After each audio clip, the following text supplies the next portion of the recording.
Welcome to Back in the Groove. My name's Keith and I'm rediscovering my vinyl collection after having it in storage for more than 25 years. So along the way, I'm going to be sharing some of my collection, showing you the various albums I've got, talking about some of the bands, maybe ranking some of the content that I've got, and hope that along the way, if you enjoy the content, you can give me a thumbs up and possibly subscribe to the channel would be really helpful. Now, this time I'm going to be talking about live albums in the collection, and I'm going to start with AC/DC, although this time I'm not going to do things alphabetically. I've mixed things up a little bit just to maintain a bit of interest and hope that you can't second guess what's coming next. But first of all, I'm starting with If You Want Blood. And this is a great album, of course. And I first saw AC/DC on BBC in concert. I think it was on BBC 2 in the UK at the time. And I was amazed at this schoolboy that was playing furious guitar on the shoulders of this half-naked frontman, and it was just incredible to see. And following that, I was still very young. I was probably only about 16 or something, I think.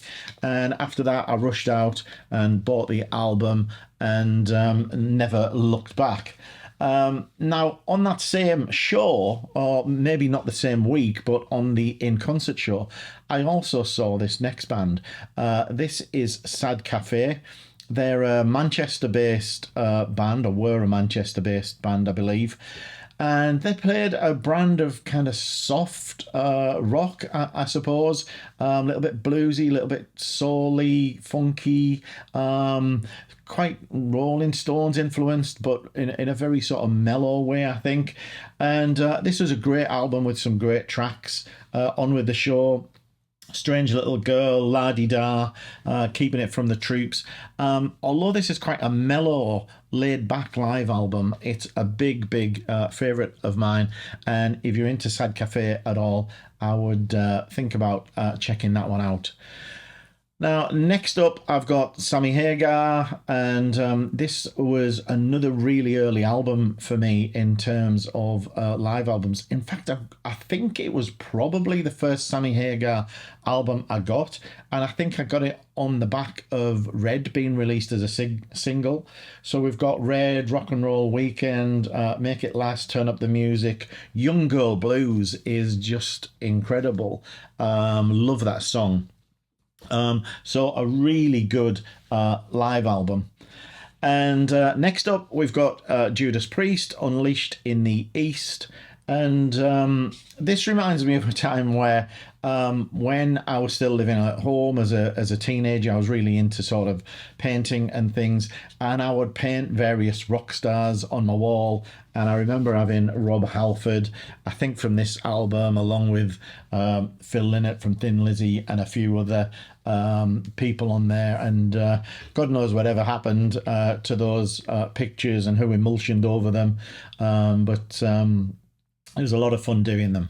Now, next up, we've got Led Zeppelin, A Song Remains the Same. And this accompanied the film. I remember going to a very late night showing of the film, like a 12 o'clock showing or something. And if I'm honest, I thought the film was pretty boring. But there's some great tracks on here. Not a bad album at all. And I must admit, I was absolutely staggered. I think this was the first time I'd bought an album where an entire side of one of the albums was one track. And I think that probably blew my mind a little bit. Another fairly early one for me was Ted Nugent with Double Live Gonzo. And what I really liked about this particular album was Ted's, vocal sort of interactions. If you know Ted, then you'll know that he goes on these rambling, high-speed chats that are pretty nonsensical to some degree, but I always really enjoyed those parts of the show. But again, some fantastic songs on here. Just What the Doctor Ordered, Cat Scratch Fever, Stormtrooper, And then you've got things like Baby Please Don't Go, which is a real sort of traditional sort of rocker. Really good stuff. Now this one I got into much later than the other albums I just shown there. I was probably mid-30s or something like that when I got into Frank Zappa, and this is a real favourite. Now, if you're not so familiar with Frank Zappa, many of Frank Zappa's albums are actually recorded live. And I think this particular one says recorded live, no overdubs whatsoever, all just recorded with a mobile unit and all mixed down from there. And this sees Frank in quite a political mood.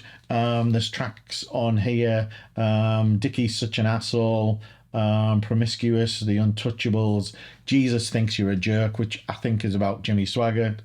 And then there's a great sort of ballady, laid back one on here called Any Kind of Pain. And it's a really good Zappa album, in my opinion, on the more sort of commercial end of things. Next up, we've got Iron Maiden, and this is Live After Death, a pretty iconic live album, capturing the band with Bruce Dickinson up to, I think, the Power Slave album. I think I showed this in my duplicates video because I've got a couple of copies of this, but a really good album, and all of the classics from those albums, those early couple of albums. Not sure he plays too much on here with Bruce singing too many of the early tracks. You've got Wrathchild, Phantom of the Opera, not too many others from the first two albums, a lot from Number of the Beast and Power Slave, I think.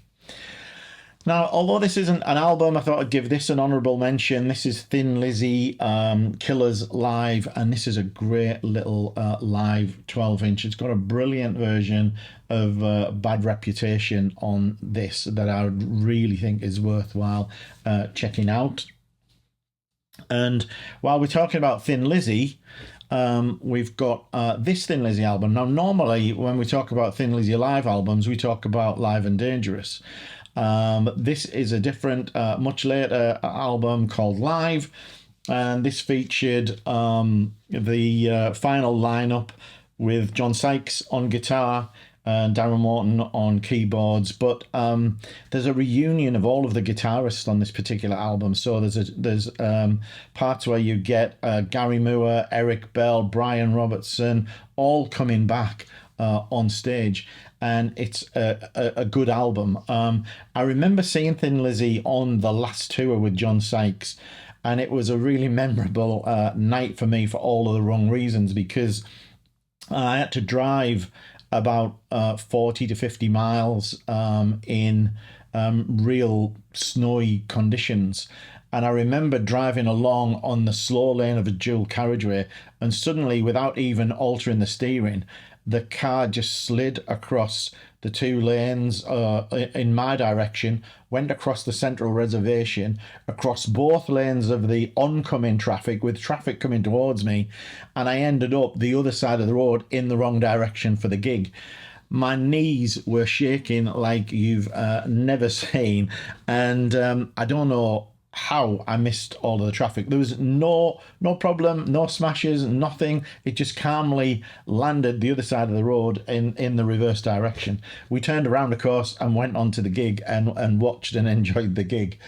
Next up, we've got Rush Exit Stage Left. I think this was the first of the live Rush albums, and it's great because they've got things like La Villa Strangiata, which is a brilliant instrumental track on here, but you got The Trees, Red Barchetta, Spirit of Radio, YYZ, all of those classics, and a good album. Now, another one that we maybe don't think about being a live album, but it's this one, and it's Rick Wakeman's Journey to the Centre of the Earth. And of course, he's got the full London Symphony Orchestra with him on this. There's David Hemmings doing a live narration of the journey, so to speak. And Journey to the Center of the Earth, if you've not tried it, is a great sort of proggy album. Keeping in a semi-proggy kind of vein, we've got Kansas. Always difficult way to position Kansas in a way, because they're very proggy, lots of time changes and things, but really in a classical rock vein as well. And a band that I really, really love, Steve Walsh, one of my favourite singers, and that odd combination of violin in with the band is really unusual, but works incredibly well. I got all of the good stuff: Song for America, Point of No Return, Portrait, Carry On, Wayward Son, Dust in the Wind, and another good live album. Queen, Live Magic, an okay live album, I guess, if you're a big Queen fan. I'm not a massive Queen fan, although I think it was this tour that I saw them on at Leeds United football ground, and I went partly because Hart was supporting them. It was the only time I ever saw Hart as well, but that's a decent okay album. This is a really good album. Alice Cooper, the Alice Cooper Show, one I got in my late teens, and you got Under My Wheels, 18, Only Women Bleed, $1 Billion Babies, and a really good album with Dick Wagner on guitar, etc. And just a really good show, this, with lots of great tracks. Now, next up, we've got Rainbow on Stage, and another live album. I don't know if you get in the feel that I loved live albums, particularly when I was younger. I used to record lots of shows myself, got lots of live sort of bootlegs and things. But this was a good representation of Rainbow. Again, similar to the Led Zepp album, you've got Mistreated taking a full side of one of the albums here. You've also got Catch the Rainbow also taking a full side. And just a really strong live album with Ronnie Dio there. And next up, we got Triumph. This is Stages.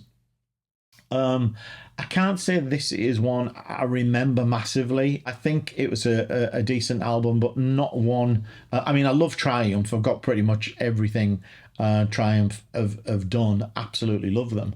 But I don't recall playing this particular live album all that much. This one is very good, though. This is It Bites. This is a picture disc version of Thank You and Good Night, the last album that It Bites did with Francis Dunnery, and a really good album. Still Too Young to Remember, Kiss Like Judas, Underneath Your Pillow. Big It Bites fan, so I really enjoy those. Next up, we've got the Michael Schenker Group, One Night at Budokan. These were these were great at this time, I think, with Gary Barden's. This is my favourite Michael Schenker Group lineup, and I don't think I got too into them after this, whether it be with Graham Bonnet or Robin McCauley, etc. I do remember meeting Gary Barden. I was lucky enough to have a backstage pass for Donington one year, and Gary Barden's was backstage, and I remember him coming up to me because we had little badges on our shirts that entitled us to free drinks and food in the WEA tent. And he wanted to borrow my badge so that he could go and get some free beers and food. But really interesting. Next up, Black Sabbath, Live Evil. And I think I talked about this the other day in my duplicates. It's a decent enough live album. Ronnie Dio again. You can't have a bad album with Ronnie Dio on, but not amazing either. Though it is better than this one. This is Black Sabbath Live at Last, but not a great album in my opinion, from memory, and not played that in many years. Speaking of bad albums, I heard saw another YouTuber talking about this one the other day. This was Tommy Bolin on guitar, the great Tommy Bolin, of course, and the great, for me, one of the best Deep Purple lineups, with Glenn Hughes and Tommy Bolin in.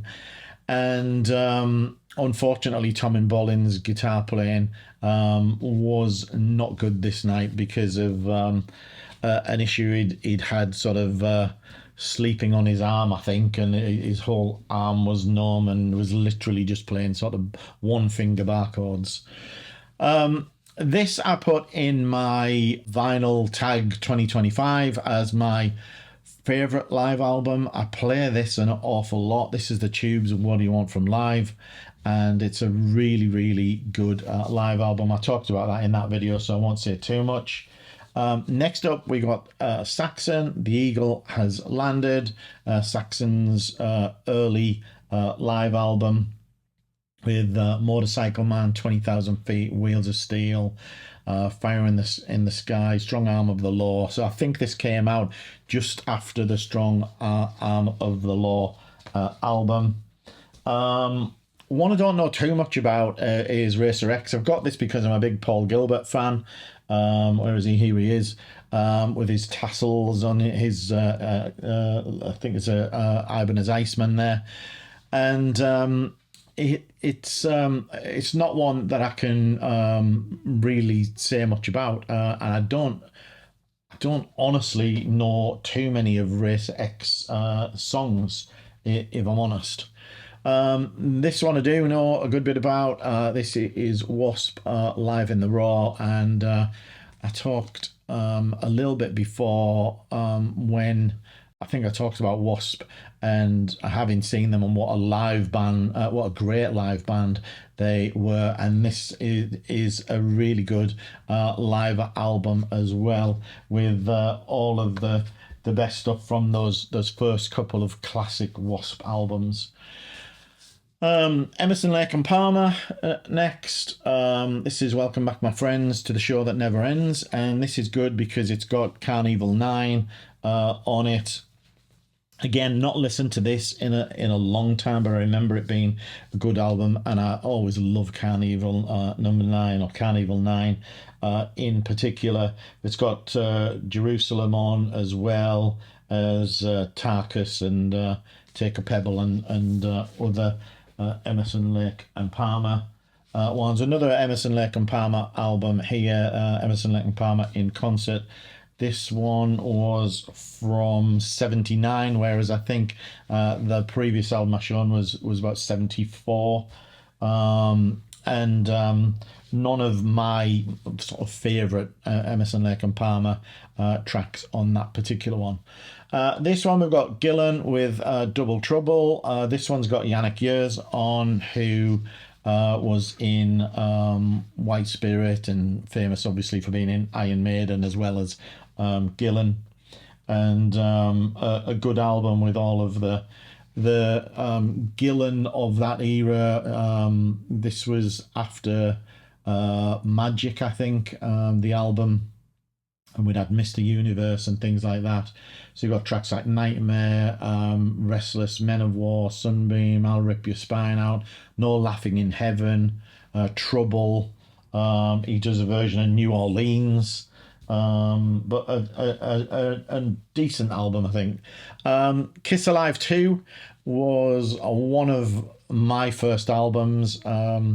I remember seeing this in a shop when I was a young teenager, like 14 or 15, and never heard of Kiss, and was just mesmerised by the makeup and had to rush out and buy that, and absolutely loved it and became a really big Kiss fan on the back of it. Lifetime, Daryl Hall and John Oates, and not listened to this in a long time, but some nice tracks on here. Rich Girl, Sarah Smile. It's only 7 tracks though, so quite a short album for a live album. And I also talked about this one relatively recently on the doubles video that I did. This is Magnum's Marauder, and there are lots of fades between tracks on this album. Otherwise, this would be right up there with one of my best live albums. I love Magnum of this period. The songwriting of Tony Clarkin at this point is the best Magnum for me.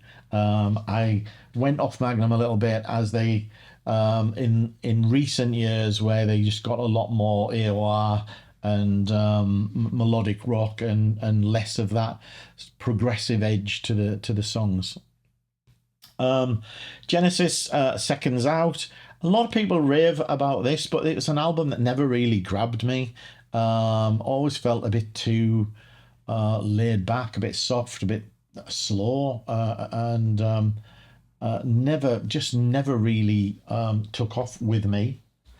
And next up, we got a couple of Blue Oyster Cult live albums, and this was On Your Feet or On Your Knees.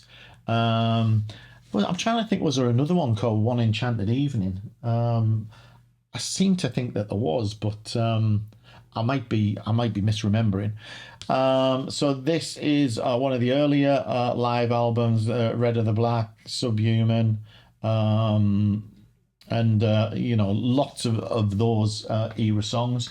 Then next up, we've got Blue Oyster Cult Extraterrestrial live, and this was a decent album, well produced, and all of the Godzilla, Black Blade, Joan Crawford. So the more recent ones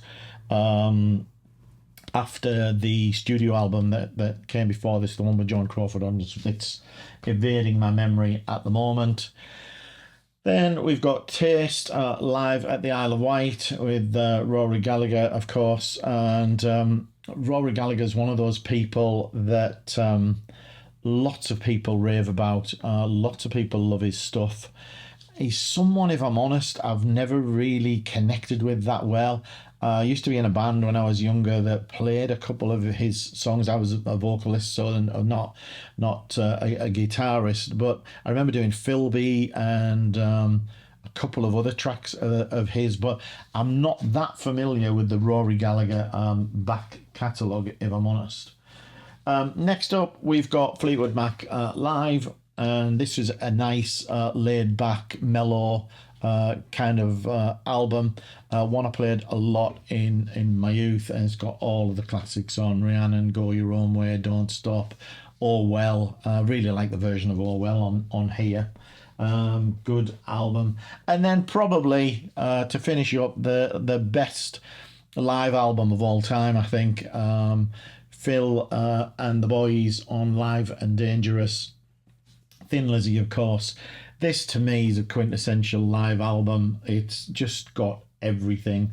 Amazing songs, great production, and again, we know about all of the talk of tinkering with the live performance, lots of overdubbing and things like this. But nevertheless, this is, as an album from start to finish, it doesn't stop, and I really enjoy it. Even Brian Downey's drum solo, everything about this is a great album, and would be my number one pick of any live album, if I'm honest.